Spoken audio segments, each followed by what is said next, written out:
એક તરફ આપણે ડિજિટલ ઇન્ડિયા અને બુલેટ ટ્રેનના સપના જોઈ રહ્યા છીએ, ત્યારે બીજી તરફ ગુજરાતના જ પંચમહાલ જિલ્લામાંથી વિકાસના દાવાઓની પોલ ખોલતી તસવીરો સામે આવી છે.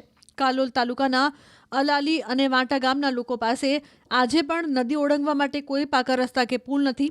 પ્લાસ્ટિકના પીપળા અને જીવના જોખમે લોકો નદી પાર કરે છે.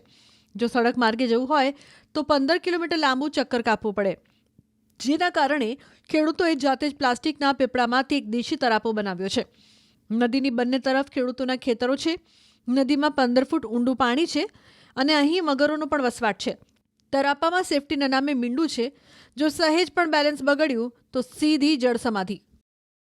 ચોમાસામાં અમને ખૂબ જ તકલીફ પડે છે. જો પાણી આવે તો રજા પડે છે અને અભ્યાસ બગડે છે.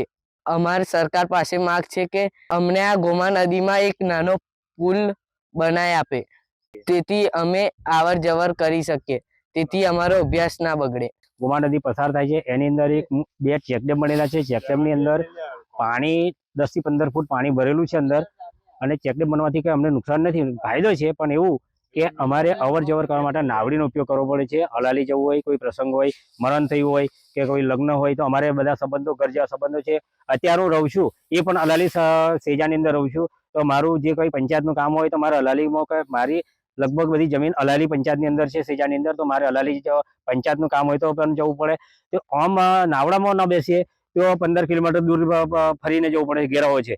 તો અમારે સીધું નાવડામાં બેસીને જવું પડે છે. બીક લાગે છે, ડર લાગે છે. અંદર પાણીની અંદર મગર પણ છે અને 15 ફૂટ જેટલું પાણી અત્યારે છે, હાલમાં પણ છે. તો કાલોલ જવા માટે પણ અમારે સરળતા પડે છે. અને અમારું ગામની અંદર એવું છે કે આ મિની નાનો કોચવે બની જાય તો વાછાવડ, વ્યાસડા અને ઓંટા, આ 3 ગામોને કાલોલ બાલોલ જવું હોય તો એ લોકોને એકદમ સરળ પડે એવું છે. તો એ નાના બાળકોને એવું જીવનું જોખમ છે કે ગમે ત્યારે પલટી બી મારી જાય તો કોઈનું જાનહાનિ થાય એવું છે. તો તાત્કાલિક ધોરણે એમ કે મતલબ નાનો મોટો કોચવે બની આવે, એ મારી નમ્ર વિનંતી છે.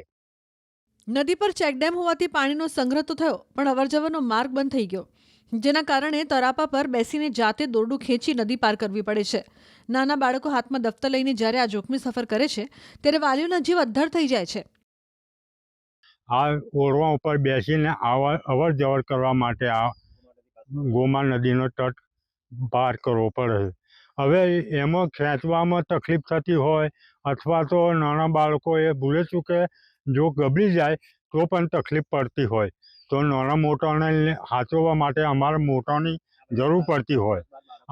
અમારા ગામમાં કેટલાક પરિવારો એવા છે જે નદીની આ પાર રહે છે અને બાળકોને ભણવા માટેની સુવિધા માટે આ ઓરવાનો ઉપયોગ કરી અને જવું પડતું હોય, તો એમને સાચવવા પણ એમના વાલીઓ આવે અને જાય છે.